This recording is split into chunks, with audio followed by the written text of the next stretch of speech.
Brian Ekus here. Welcome to our next Making Vinyl Online. Today we're going to get a little bit nerdy. We're going to talk about what's called Springback with Chris Mara. If you don't know Chris, Chris is a recording engineer and owner of Nashville's Welcome to 1979 recording studio. He also owns Mara Machines. And Welcome to 1979 is heavily involved in the vinyl industry via its mastering department, which cuts vinyl masters for major labels along with a lot of independents. And in early 2016, Chris launched an electroplating facility with all new equipment and all of the modern technology advantages. So Chris, hey, welcome. Thanks for joining us today. Thanks, Brian, and thanks for everyone for showing up. We're just going to jump in. I'm going to share my screen here. So as Brian mentioned, my name is Chris Mara. My wife Yola and I own Welcome to 1979, and I do a lot of different things, but I identify most with being a recording engineer, which has kind of led me down all these different paths, trying to make music end up on whatever format it is better. We established our recording studio in 2008. I was a freelance recording engineer for about 10 years prior to that. We started vinyl mastering shortly thereafter, and mainly because of this thing called Springback, which we're going to dig into, we started electroplating a few years later to combat rejected test pressings. And pre-COVID, we were involved with about 500,000 records a month, which is a pretty good number. We have a couple staff mastering engineers. Maggie, who's our head mastering engineer, she's awesome, and I think she's part of a Making Vinyl thing later this month. And Anna Clark, she works nights and weekends. That's our mastering department. Just to kind of give you some background on what we're doing. The top picture is about half of our plating operation, and I did a screen grab last week. That's some of our plating staff. We're still doing Zoom meetings with larger staff, so I think there's 13 or 14 employees here at Welcome to 1979 and Mara Machines. So why are we here? Brian and I had kicked around a lot of things with making vinyl, the regular conferences and then the webinar. And a big part of the vinyl industry, as we all know, as it was very cohesive in the 60s and 70s, and then has kind of been segmented, and we're relearning a lot of things, right? And Springback is one of those big things. They had it figured out in the 60s and 70s. I've read white papers on it, and just wanted to kind of address it because it is more apparent now that vinyl mastering and electroplating aren't in the same facilities very often anymore. So I do want to say, anytime you have a question, just throw it up there. I don't want to feel like I'm just talking to my laptop, and I want to make sure that you feel engaged. So if it's something that I'm going to answer next, I'll say, that's a great question. You're paying attention. It's on my next slide, but just ask it, okay?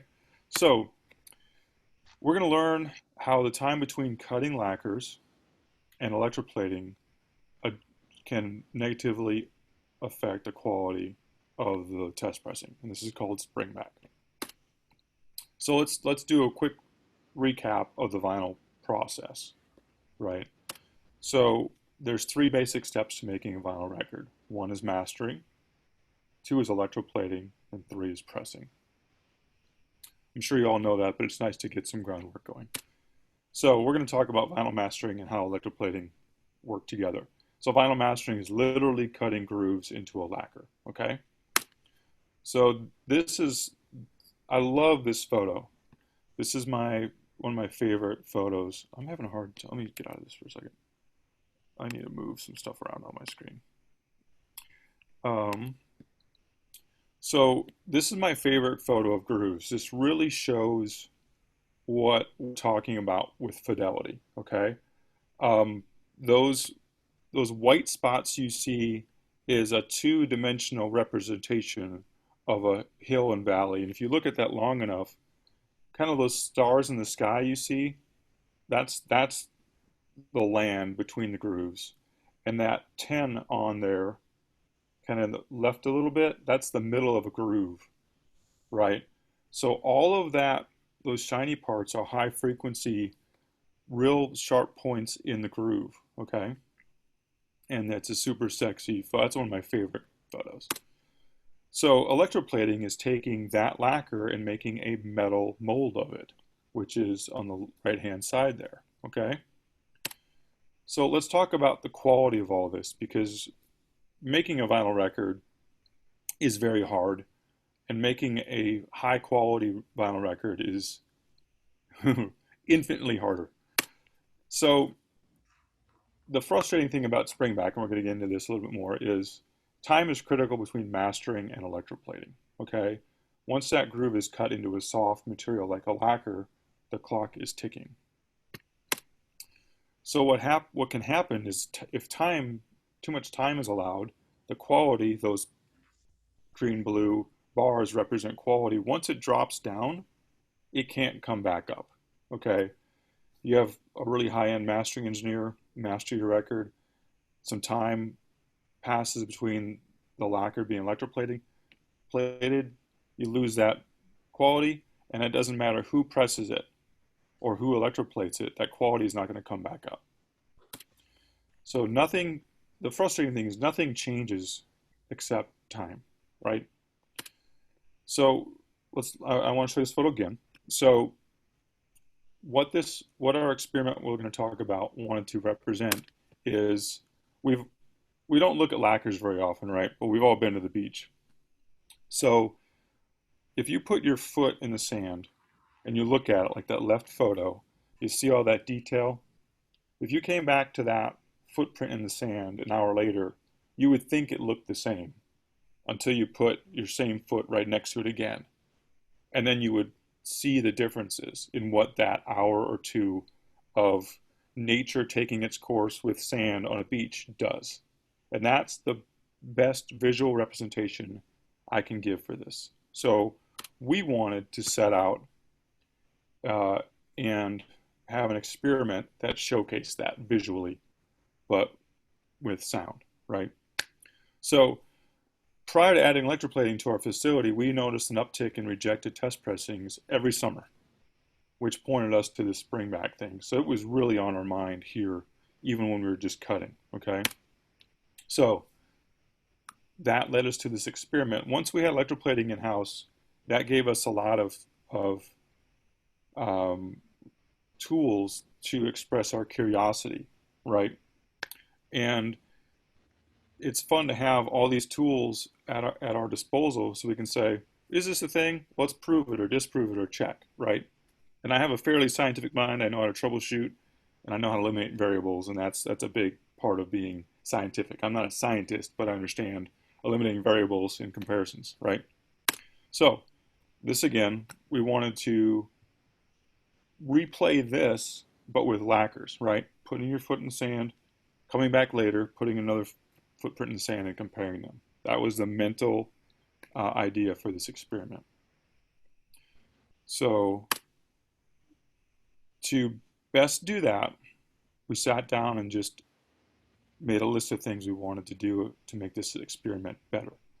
First and foremost, we wanted to pick music that would be most drastically affected by Springback, which is the lacquer softening and going back to its original form, which was flat.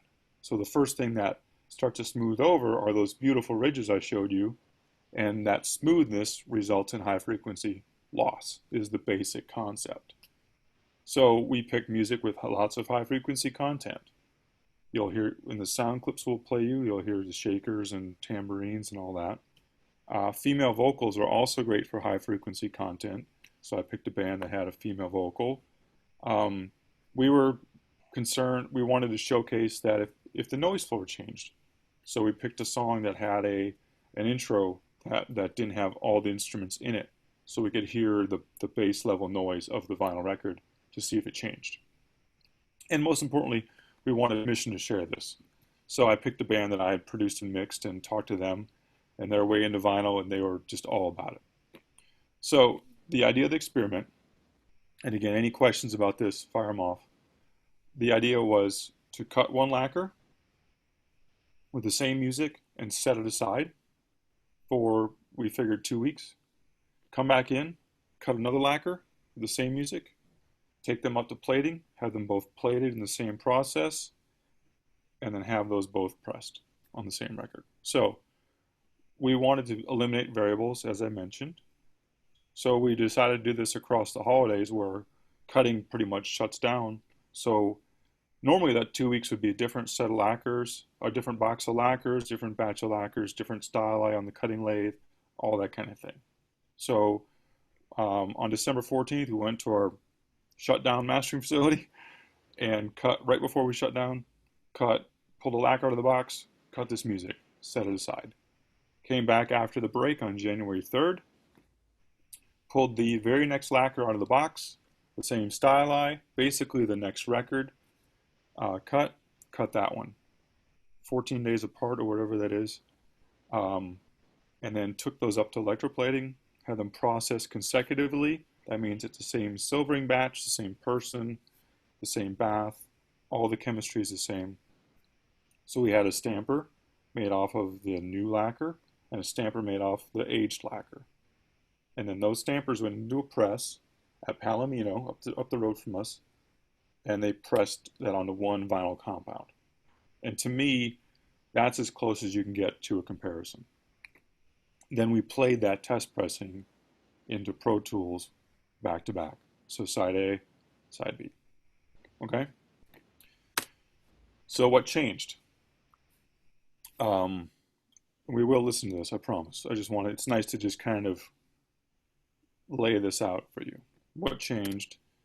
We heard a drastic loss of high frequencies is what we expected. So when we listen to this, I'm going to have you listen to the snare drum, percussion, and vocals. And to me, it was a different vocal tone altogether.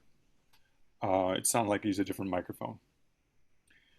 Surprisingly, though, there was a general loss of impact. Like, we sent some of these to some mastering engineers and they made EQ changes to the old lacquer to try to match it to the fresh lacquer sound files, and they couldn't get it to match because the overall percussiveness of the music had diminished, right? And these are all really big things because this is what artists, recording engineers, mix engineers, and mastering engineers all strive to have, is impact and dynamics and all that. And surprisingly, the instruments themselves changed in volume drastically. The vocals were quieter, the snare drum was quieter, the percussion was drastically less. And to me, as a person that mixed it, it sounded like a different mix. As expected, the noise floor increased with the older one versus the new lacquer. One thing we were looking for that didn't change, there was no change in pre-echo. That was a side conversation we had, and I'll touch on it briefly. Pre-echo is a phenomena, much like Springback, where you'll hear the song on the vinyl record before the song starts. And we may replicate this experiment to focus more on that. We know that music plays a big part of it. Songs that start with a big piano note or harmonica are more likely to have pre-echo. So we may pick different music for that. But I was hoping that there would be some pre-echo just to help us identify that, but there wasn't. So that's part of science, is not always being able to predict the responses and the outcomes. So let's listen.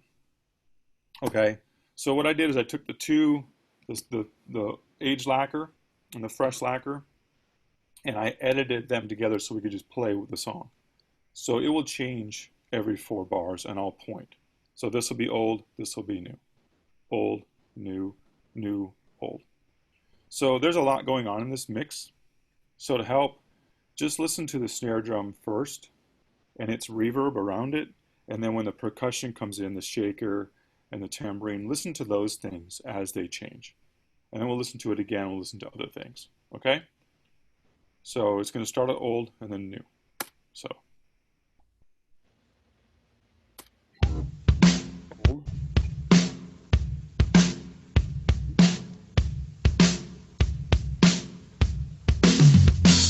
Old.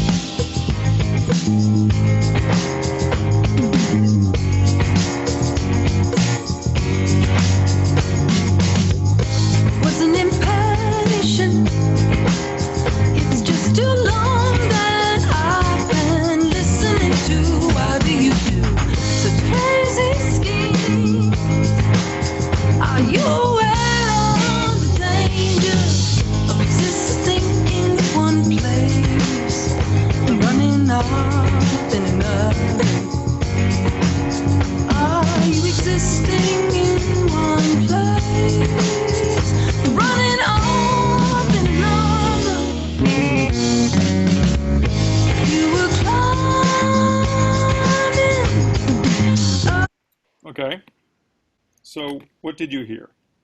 So a couple questions about that I have for you is what are you listening on? If you're listening on your laptop speakers and you heard a change or heard a small change, um, that just is indicative to how big of a change it actually is, right? If you're listening to headphones, I'm suspecting you heard a lot more change because headphones have a lot more high frequency.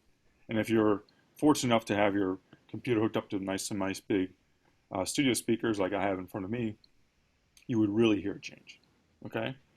And any comments or anything, just jump on in. So, Chris, I oh, heard a yeah, change. That's for sure. And I'm listening okay, to my display on my Mac, and it's nothing special other than standard out of the box, which is amazing. I forgot to point out, for those that do want to ask questions, you can submit those through the Q&A box at the bottom of the screen. So there are a couple that are starting to come in now, but if you do want to ask a question, that's the easiest way to submit it because otherwise you're on mute and we can't hear you. And by raising your yeah, hand, it's not going to help either. yeah, I can't see you. Yeah, David Smith's is great tune. Yeah, this is one of my favorite bands. They're from Minneapolis. They're called Taba. Um, and I spoke earlier about during the vinyl. They released this on a. They're an independent artist. They released this on a double LP, gatefold, the whole deal. So they were into it, and for them helping us out on this experiment, I kind of gave them a deal on some vinyl mastering because they're helping us learn. Um, so what I heard um, on the snare drum was just it just sounded less high end, and the percussiveness um, in the shaker and the tambourine, and I forgot the sleigh bell. All of those went down drastically. Okay, and what that means to me as a mix engineer is there's a process in every project where the mix engineer, in my case me, sent the mixes to the artist, and we changed these levels a little bit here and there, turn the vocal up a little bit, turn this down a little bit, and to hear something change by 3 or 4 times what I would have changed in those last tweaks is shocking. Okay, got some questions. What brand formula of lacquers we're using? At this time, probably Apollo. At this time, we switched to MDC shortly thereafter, um, but I want to say Apollo. Um, and then that was William. And then Ed wants to know what do I think of DMM, direct to metal mastering process. Um, I don't want to derail this, Ed. That DMM, I will answer the question. DMM is an awesome manufacturing tool. Okay, it eliminates things like this. However, to my knowledge, there aren't any DMM lathes in the U.S., especially worldwide, maybe not, that are not associated with a record pressing plant. So to me, what that means is it takes it out of the creative state. Like we have a vinyl mastering engineer, both of them, Maggie and Anna, that master music on the lacquers as part of a creative process, and DMM takes that into the manufacturing stage, so that artist engineer, mastering engineer connection gets lost. Um, so let's listen to this again, and let's listen to a couple different things. The noise floor in the beginning. So instead of listening to the snare drum, just listen to the quiet spaces in between. And then listen to Cecilia's vocal when she comes in. And just listen to that. And imagine her listening to her test pressing. Okay? So let's listen. Hold.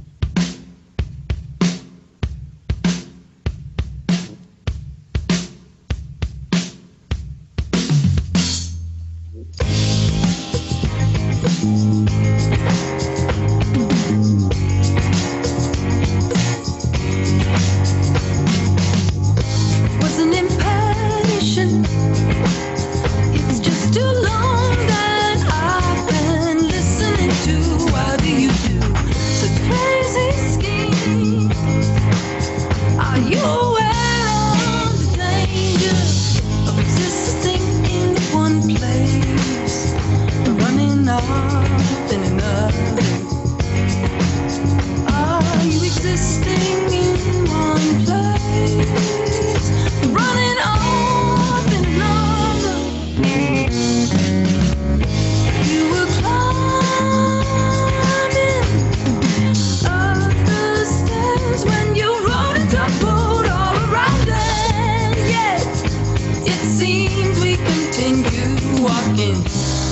tomorrow awful.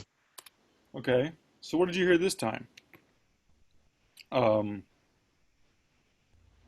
I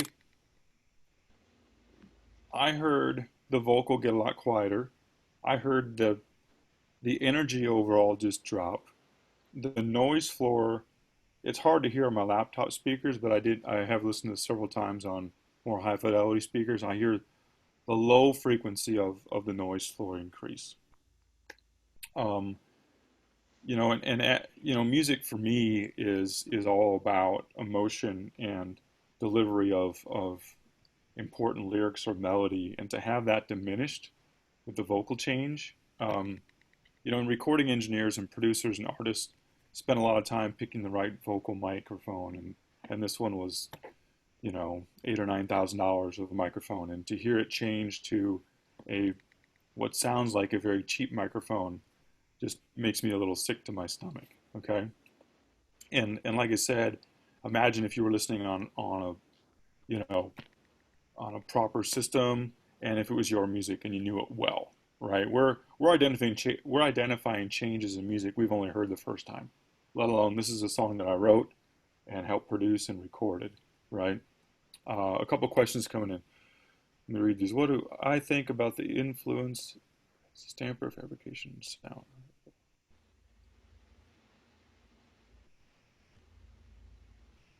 Okay, so we have a question about how the influence of stamper fabrication has on the sound. There are also a lot of variables in the quality of stamper growing. What or how do you measure the stamper? That's an interesting question. So, this experiment takes those variables out of this in my mind because these lacquers are processed simultaneously in the same facility, in the same chemistry, in the same batch by the same people. Okay. Um, I will say this: there are variables in that can happen, project to project, side to side, but they are so much smaller than this, infinitely smaller. Typically, what happens with different variables in the quality of a stamper will affect the stamper life or strange noises in the sound floor, in the noise floor. Not typically like the vocal sound or the tambourine sound. Nothing that would affect the music per se. It would be more of a manufacturing defect, or the stamper won't last as long. That's that's what we see when we're working on our chemistry and our processes. Spencer asked a question: do you see the vinyl production of 12-inch EP and 45 increasing? Ooh, or which one's more of? I'm not sure. I don't own a record pressing plant, so I can't speak to that. Um, we do mainly 12-inch records here, or stampers here. We do a lot of 7-inch, but I wouldn't really know trends of that. I'm sure Sarah, who keeps track of that stuff for us, knows, but I don't. Um, William asked again what kind of lacquers we're using. I believe these are Apollos.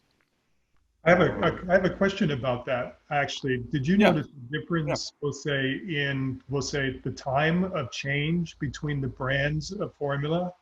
Like, for example, I know we're kind of down to one lacquer supplier right now. Yeah, Um, yeah. but when we had two, did you notice that there was maybe a difference in the acceleration time before you saw the springback condition? Okay, so that's a great question, Brian, and we thought about that ahead of time, and our goal with this was to showcase that changes happen, right? This was a 14-day experiment, and we're and these are questions that we haven't answered yet. We're half those changes on the third day, fourth day, fifth day, right? And we kind of talked about this before we started, and every lacquer travels differently, right? If you airship it, it might sit in a belly of a FedEx plane in Memphis for 5 hours. That lacquer is going to age differently. That's gonna be more days for that lacquer than one that went ground or whatever. So we just wanted to showcase how severe this phenomena can be, and we chose 2 weeks because we thought that uh, an abused lacquer in July is different than one in November, right? Right. Uh, you know, um, so the I'm going to ask you the question is, do you want it to change or not change? You know what I mean? And with artists and their level of commitment to their music and their love of the vinyl format, will accept different levels of change. And you don't know that until a test person gets rejected. So we're going for no change. You know, like if you sent me a WAV file and I sent it to somebody else and said, well, it changed a little bit, that would be completely unacceptable, right? Yeah. So, uh, so that was the goal of the, not to get into, because I think it would be dangerous for us to do an experiment on different lacquers and days and say it changes this much this day because there's so many variables in each day after a lacquer is cut. Okay. Um, Steve wants to know, with Apollo Masters out of the mix, how has it impacted 79? Your thoughts on overall impact of the balance of the year? Oh, okay. So now we're talking about um, Apollo uh, burning down and not. As far as our vinyl mastering, we sidestepped that issue. We had switched to MDCs several years ago, um, and it didn't impact our cutting so much. Although we could be cutting more if we had more lacquers, which is frustrating. It did impact our plating because we do take a lot of outside lacquers, and it became apparent that if every Apollo that we had plated the month before in December was not going to be there again, because NBC only makes so many, right? And I agree with this, they're trying to maintain quality. You can't just double production, maintain quality. So it impacted us on that for sure. Um, so, uh, William wants to know, were the lacquers used right out of the box after you received them, or the lacquers aged for a month or so before you used them? Um, we typically have enough lacquers in stock where we're cutting them at the proper time. We let them off gas for a couple weeks. Um, but like I said, it was one lacquer out, they were consecutive lacquers out of the box. So whatever we were doing, we did the same. So, and then someone else asked, it means thickness in inner outer hardness. Well, I okay. guess what they're asking there, are they also using, do you have some type of testing device for thickness? Oh, on our stampers. Yes, yes. Yeah. Okay. So what we did the first few weeks we were plating is we ran different programs in our rectifiers to grow different thicknesses, and we would cut these stampers in half and measure them. And once we got them perfectly flat to the thickness we wanted, I'm going to say a number like 111 micron. I don't remember what it is, but we were targeting a specific number, right? Then we weighed each stamper, and then the weight of a finished stamper is our target because we can't cut stampers in half by every day. So yeah, and we measure every stamper and we shoot for a 5 gram plus or minus. And if you ever mess around and pick up things that weigh, a pencil weighs probably 15 grams. So we want to keep a real tight tolerance there. Um, David Hill, not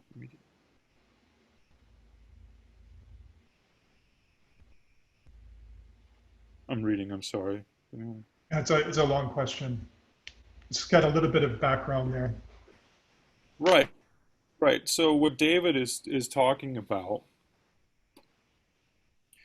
is what I led with was in the 60s and 70s there was a lot more vinyl going on, a lot more vinyl manufacturing. Nashville had 6 electroplating shops here in Nashville, right? And I know the people that used to run them, so that number is accurate. There aren't 6 in the country now, right?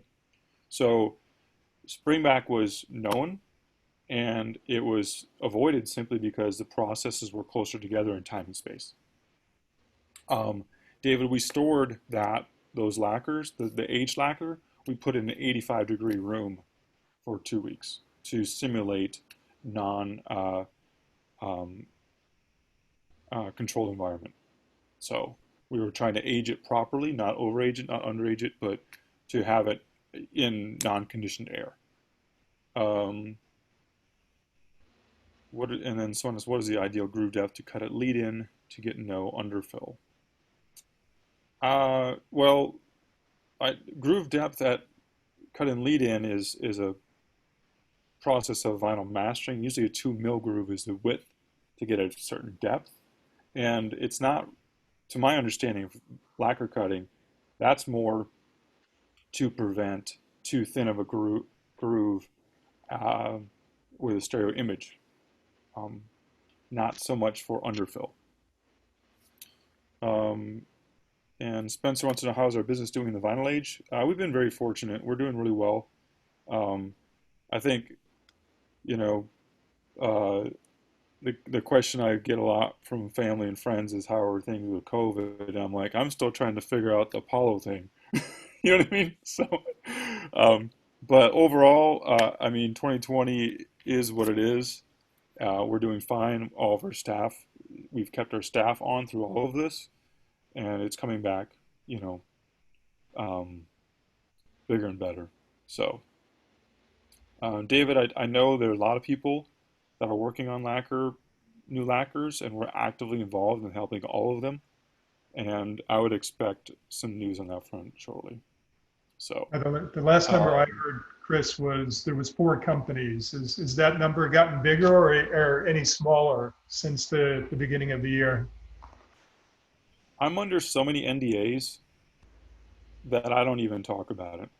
So I, Okay. I, I, and I'm not trying to elude the question, you know, um, so I just have rolling NDAs with about just about everyone I deal with on things. So I'm confident that in one way or another it'll be taken care of. So shortly. So I think I have a few more slides. So another important thing about this test that we heard was most people that listen to test pressings are the artists, right? And most of the artists are the singer. So how this affects their vocal sound is going to immediately be a problem. Also, people that listen to test pressings are the producer, often the mixing engineer, right? And these changes are huge to them. And more importantly, these changes that were through no fault of anybody, just time, will be interpreted as somebody doing a bad job. This wasn't mastered right. What happened to the high end? This is a bad pressing, right? Even though professionals dedicated to quality to each step. So this is where Springback can be dangerous because your reputation can be impacted by it.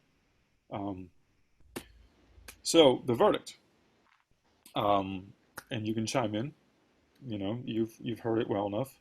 The old lacquer pressing, in my opinion, would have been rejected because I produced and mixed the album, and I would have 100% rejected it, and I would have passed the other one. What I wanted to do too, um, and I'll send you these files. Uh, I wanted to splice in like the digital file too, so you could hear how close the fresh lacquer was to the original. And I'll tell you this, it is absolutely spot on. I just didn't want to muddy the waters. So solutions, right? I've shown you that a problem exists and how the problem happens. Let's talk about how to avoid it. Um, Choose companies that are aware of this phenomena and that actively take steps to avoid it. You will talk to people that dismiss this, that don't think it's real, um, and they're um, well, their opinion is different than mine. Uh, so ways that we avoid it here, and this isn't a sales pitch, it's just how I've built these companies to avoid this thing. We silver and plate lacquers the same day of arrival, no matter what. Yeah, we cut and plate in house, but the lacquers that people here in Nashville send over when we get in, regardless of if we know where it's going, we silver it, we plate it, we put it on the shelf. Once that lacquer has metal attached to it, the quality is locked in. We may get an email 2 weeks later saying, hey, we sent you a lacquer. Sorry we dropped the ball, whatever. But the quality is not dropped. And coordinating between your lacquer mastering engineer and electroplating to eliminate the time helps as well. That does not mean just because the lacquer mastering engineer overnighted the lacquers to the plating that this problem is solved. A lot of people I talk to say, yeah, I overnight my lacquers all the time. Well, if you spend $90 to overnight something and it sits there for 2 weeks, you just blew $90 because getting it there faster and it sits doesn't do anything for the time. Okay, here is a link to the files, and you'll get an entire. We did an entire side of the whole thing, high resolution, old lacquer, new lacquer, and you can put them in a DAW, line them up, and just sit there and solo and listen together. That's more for professional audio people. Um, so a couple more questions. The ideal hardness, those are, I mean, ideal. We shoot for a window. We talk to our clients. We actually, how you measure, in my opinion, nickel more is not hardness, but it's tensile strength. So here's a bend test, and the thickness ideal too. That's a, I'm sure that's widely debated in the pressing world. We ask our clients, we took an average, and we shoot for the same number every time. That's how we combat that. Because if you get 5 stampers from us, 6 stampers, and they're all the same weight, that means they're all the same thickness, which is, helps eliminate variables. Gavin Hill, complete novice. Would a buyer of vinyl be able to know when purchasing it was an older or newer lacquer? And that's a great point, Gavin, where someone buys Taba's record that you just heard, and they hear a dull mix with a not very good vocal sound, and they think that I did a bad job mixing it. They don't, and rightfully so, don't understand that it was a manufacturing, I'll call it a defect, manufacturing defect, you know. The artistic or the pressing plant, the artistic people involved, recording engineer, mastering engineer, or the pressing plant will take the fall for it. Yeah, so download those files if you want. I get a lot of questions. I'm seeing a lot of questions about specifics of plating. Our tolerances are set tight, but I'm sure every shop does it differently. Michael Bloom, hello from Los Angeles. Looking for a link to guide a project of vinyl. To help you learn about the quality and controls and process. Looking for the link. You can send me an email. Michelle. My email is Chris, CHRIS, at welcome to1979.com. We have a lot of information on our website, and we can recommend some pressing plants that we work with closely, that we're aligned with, and ask you a few questions, and you'll be off to the races. So, and that goes for anybody. Any questions after this? If you think of something, if you listen to these, just shoot me an email. As you can see, I'm an open book. So I don't think I swore at all, Brian. No, you did, and I gave you permission to do it. So do you want to do it now or save it for another one in the future? Ah, fuck it. I'll wait. Well, Chris, really appreciate you doing this with us today. It's been really great. Feel free to hit me at Brian at Making Vinyl. That's Brian with the Y. Really appreciate, again, Chris, thanks for your time. Awesome. Yeah, and thanks for all the questions. I answered a few more via typing. It was great to see everybody. I love that. Your questions to me mean interest in this, which is awesome. So That's great. thank That's you, great. Brian. I appreciate it. Thank you, Chris. All the best. Take care. Bye-bye. All right. Bye. Bye, everybody.